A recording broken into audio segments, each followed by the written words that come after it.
Guys, welcome to TMZ Roundtable. I am super excited and very thankful and appreciative to have you all here. Angel McCoughtry, Royce White, Brandon Marshall. Thank you very, very much. Some very serious issues that I think we're going to get into here today. I think the best place to start is probably right here. In light of the Jacob Blake shooting, the Milwaukee Bucks boycotted an NBA playoff game. LeBron James, the Lakers, other teams followed. WNBA followed. Brandon, the NFL followed with skipping practices. Now that the attention of the entire country is on you athletes, what now? What is the next step to take? I would just say, the next steps is to keep putting pressure. We want to see this change. We want to see the cops arrested. I think one of the main things is I hear a lot of people say, well, what's this going to do, not playing the game? What's that going to do? Well, I'm telling you what it's going to do. We're planting seeds. We're planting seeds so that, no, change is not happening right now, but we want it to happen for a better tomorrow. And I always use Muhammad Ali as an example. Yeah, he didn't go fight in the war because he felt like he had a war in America that he had to fight against. They took his belt. They took his money. And people probably said the same thing to him. What did you do that for? Nothing's changing, but it is. There was a time when Black people weren't playing in sports in America. So we have to keep fighting because change will come. I believe it will come.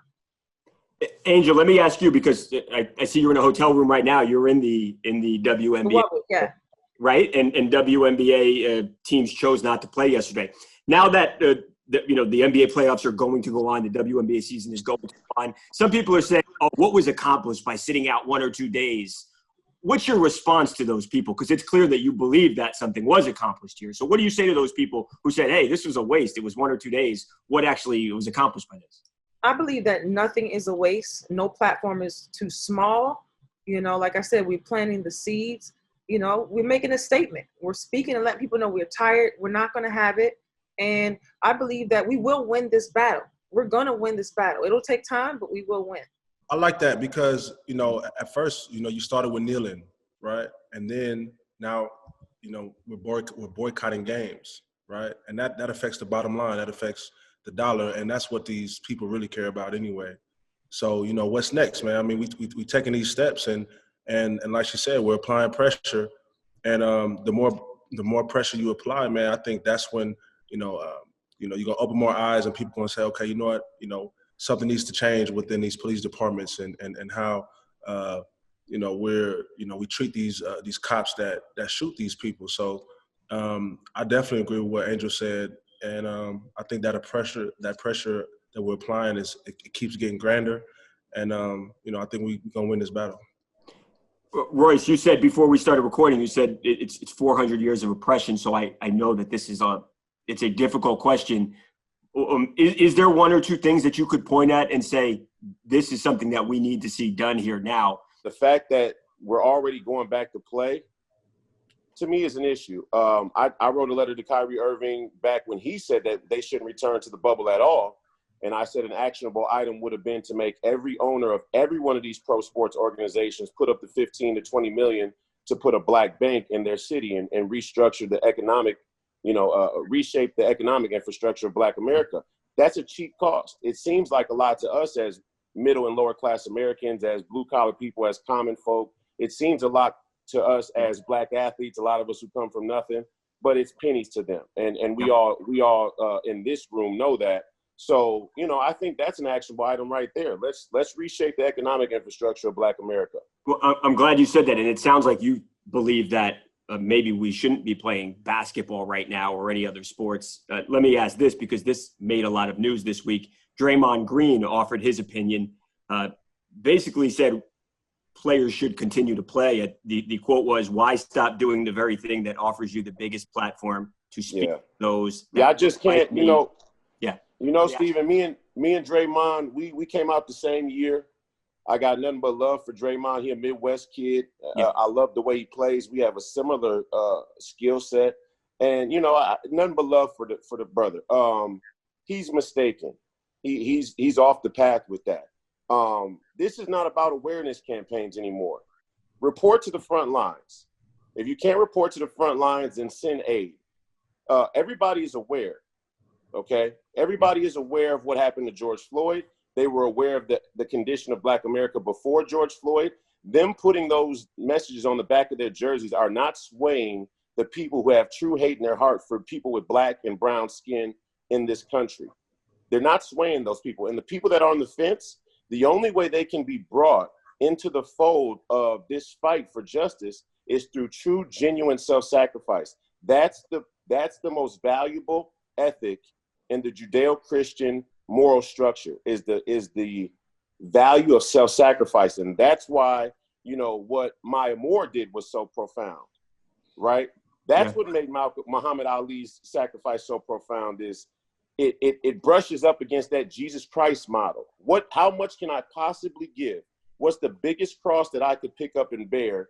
And then that's how you create change. And, the awareness, the awareness is for who?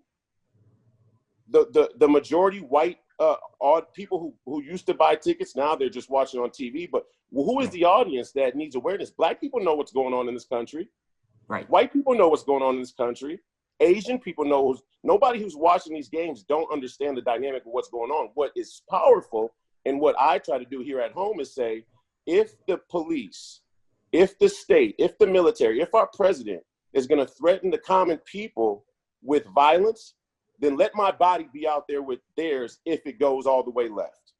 And that's what LeBron James should do. Go to Akron, Ohio, march with your people, stay there until something really changes. And if they choose to go all the way violent, let your body be laying there in the street when it's over. And then we'll see where this thing actually is laying.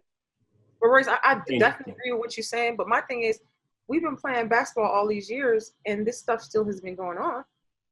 Nobody stopped playing basketball 5 years ago. You get what I'm saying? But I do agree, we have to have our ownership behind us, though. And I do agree with he's saying we have to lay our bodies on the line. We need our owners. You know what I mean? What happened with Colin Kaepernick? The owners didn't support him. Yeah. We have Atlanta Dream owners saying that we shouldn't talk about Black Lives Matter in the WNBA. We need our owners. But the reality is, Angel, the reality is, and I'm with you. We in a rightful world, we would need them, and they could be proper allies. But the truth of the matter is, they don't care. And this was my point that I made about the NBA and their attempt to look as though they were progressive along the mental health front. The mental health topic underpins most of the social issues that we face in the modern world. And if they cared about it, they wouldn't have needed somebody like me to boycott it to create that policy, just like they wouldn't need Giannis to lead the Bucks into a boycott if they truly cared about this issue the way that we need them to create the change. So one of the things Black America has to do is really start to decipher where the line truly is, not for the people who are in strict opposition, like the Trump crowd or, white supremacists or, radical racists. We know where they're at. Right. We need to clarify who's actually on our side and who's on our side in a way that's going to be meaningful, not who's on our side in a way that's going to look good for them. So do we start to put pressure to get better ownerships? Well, I think we think about Black ownership first and foremost. There we go. But the thing is, though, and here's how that actually plays out. The way that they've set our professional leagues up, and we all know this, the public may not know, but it's not just about having enough money to own a team. They got to vote you in. Absolutely. Right. Diddy tried to get a group together to buy the Carolina Panthers, right? They ain't let him in. You know what I'm saying? There's no Black ownership. We just got a Black president in the NFL, of the Washington football team. But, they got to let you in. Do you believe that there's a concerted effort on the parts of the leagues to keep Black owners or Black people from owning teams? Is there a concerted effort to keep them out? I'm not gonna look. I can't in good conscience say that. I would say that there's a culture in America, there's a culture in the West that is very afraid of Black economic independence. Black ownership is a reflection of a movement towards that independence, and in that, there's an inherent bias that would keep a Diddy out of the ownership booth. Now, if we're gonna talk about Black ownership, I have a problem with Mike right now. I know everybody loved the Last Dance documentary and all that's great. And nobody could tell me anything about what Michael Jordan contributed to the game of basketball. I grew up in the 90s. We all wanted to be like Mike. That's a fact, okay? But he's sitting in the ownership booth and has, for a while, And why is it that I or one of us three athletes has to be the one to be this vocal and run the risk of sounding radical or extreme when he knows exactly what we're saying and is right there to give intimate details and hasn't? Right? How about the fact that he's given money, about Royce? LeBron. Yeah. How about the fact that he is, I know he has in the past, but I think as of late, he has given pretty large amounts of money. That mean anything to you or just not? Who cares? Who cares, man? Money is money. I mean, we start a black bank, right? I mean, like, you know, you can give money, and I have no problem with giving money, and it is giving something. You know, if you give something like Angel said, everything counts. I get that. But certain individuals have been allowed behind certain doors and certain curtains and have certain information that the rest of Black America needs in order to move forward properly. Michael Jordan's one of those characters. Oprah Winfrey's one of those characters. Barack Obama's one of those characters. LeBron James is one of those characters. There are these select characters that have seen all the way behind the veil. And I need them to bring those details to the forefront and be vocal there. That's where their value is. And anything short of that is not answering the call. We talked about President Obama and President Trump there. They both commented on the NBA, WNBA players choosing not to play. President Obama said that you athletes were setting an example. President Trump, very different reaction to the boycotts. Ripped the NBA, said it was a quote-unquote political organization, and said the boycott was bad for the country. All three of you, what's your reaction to what President Trump specifically said, because he was critical? Are we surprised? Right. We're not surprised at this point. This guy would put in his contracts to not sell real estate to Black people. Well, why not if they can afford it? Why not? So I'm not surprised. We already know what we're dealing with. We know that there's a lack of leadership in our country. We know that we're the laughingstock of the world right now.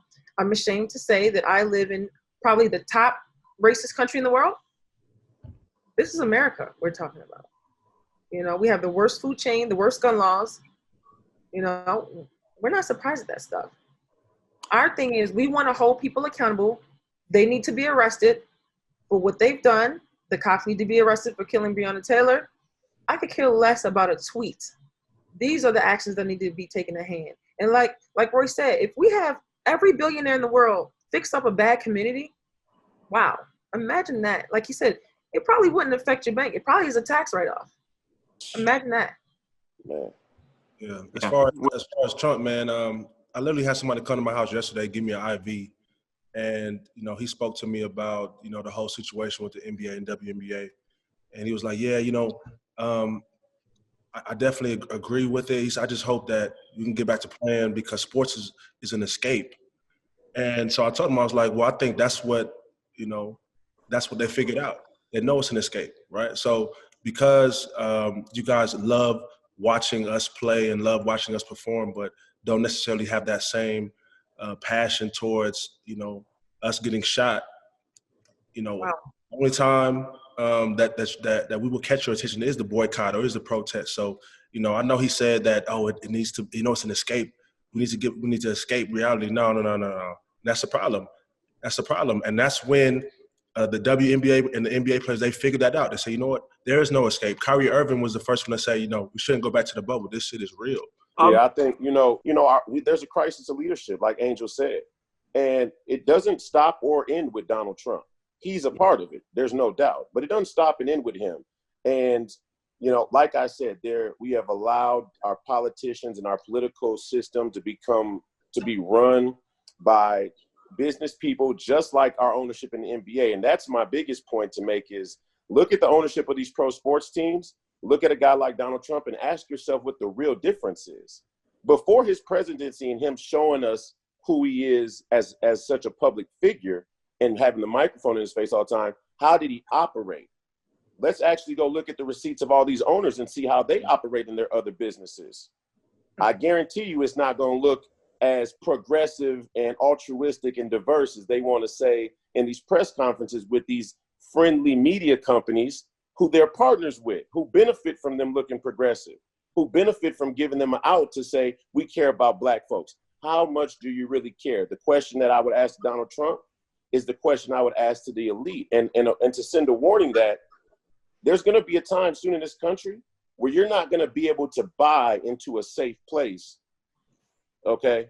The free people of America, this middle ground, this new entity where we're not going to let people be the go-between and the mouthpiece for the people is on its way. It's here. That's what us marching in the streets 20,000 deep in Minneapolis did. We told the state, we told the president, we told these corporations, we told the Federal Reserve, we own this country. We've allowed you to govern it. We've allowed you to oversee it, but don't get it mistaken that you own it or you own us. And Donald Trump is still, although he may believe he's a different crop, he's still under the old guard mentality that he and the system that he is the head of owns this country. And that's why he would say, oh, the boycotting is bad for the country. No, the people chose to boycott because the people feel wrong. And when you lose touch with that, you don't deserve to sit in an office like that. If there are people out there who aren't rich and famous, but they want to help and they're inspired by what's happening, what can they do? Report to the front line. So get out there, march, and make some noise. We want change. I would have loved to see the next headline be after this boycott, the NBA players say, we're leaving the bubble. We're going back to our black communities that we come from to stay in the streets until we get change. That would have brought a fire under me. I mean, I'm in the street every day. I'm going to be out there again on Sunday to march in solidarity with Kenosha, right? And I'm going to walk 1,100 miles to the front gate of the White House to bring the message of the free people to the state and the head of state. But I would have loved for the NBA to tip those scales of justice and say, we're going to go back to the black communities and we're going to be there. And if you guys want to get violent with us like you threatened to do, then our bodies are going to lay there with the people that we come from. Do you feel the same way about the WNBA? And I just asked that because then I'd like to hear Angel respond. Yeah.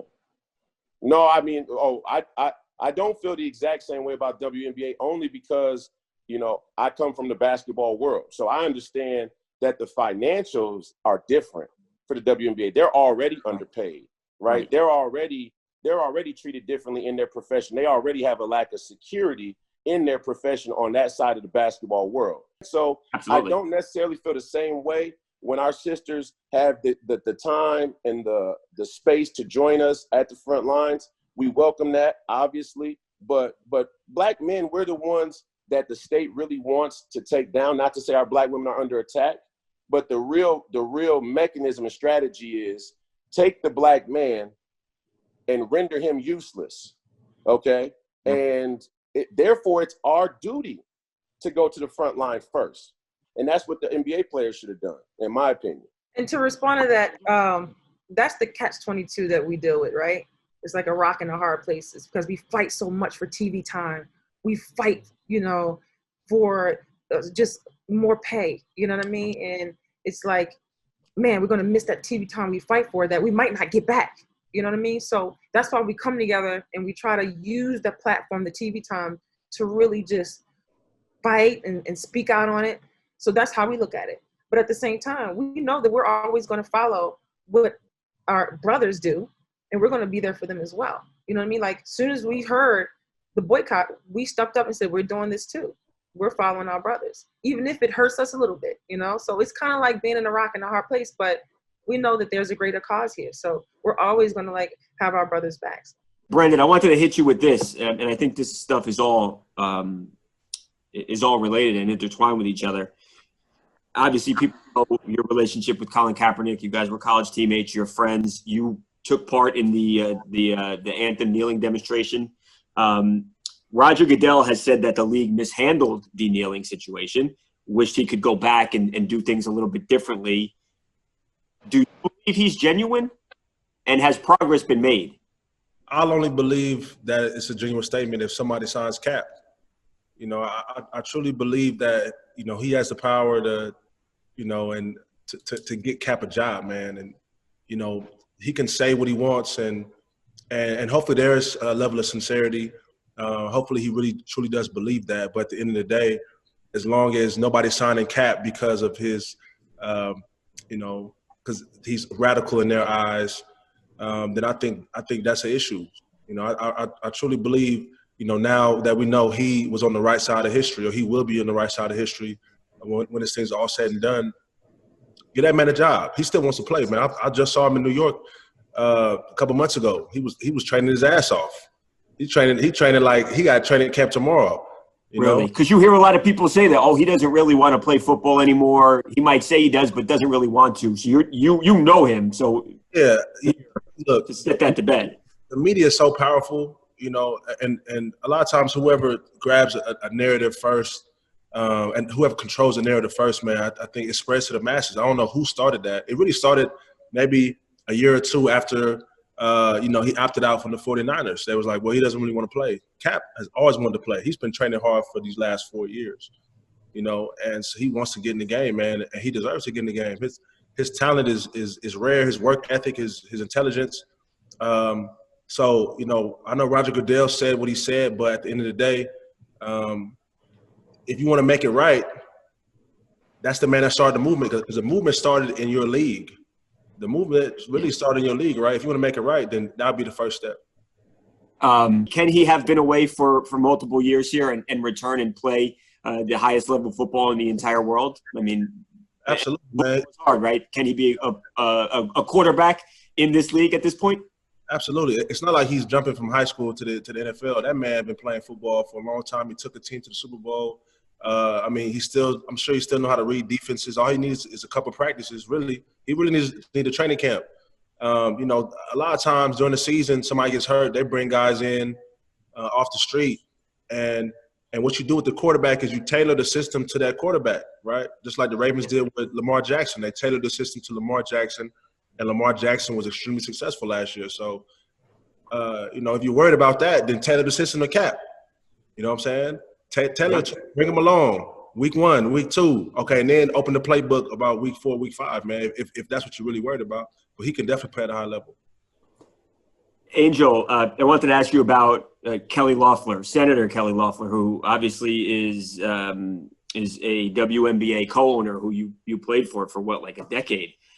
She expressed displeasure that the league was working with Black Lives Matter. Now we have the boycotts. I imagine, I haven't heard her talk about it, I imagine she's not on board with the boycotts. What would you say to her? What's the feeling around the league? Do all the women want her out of here?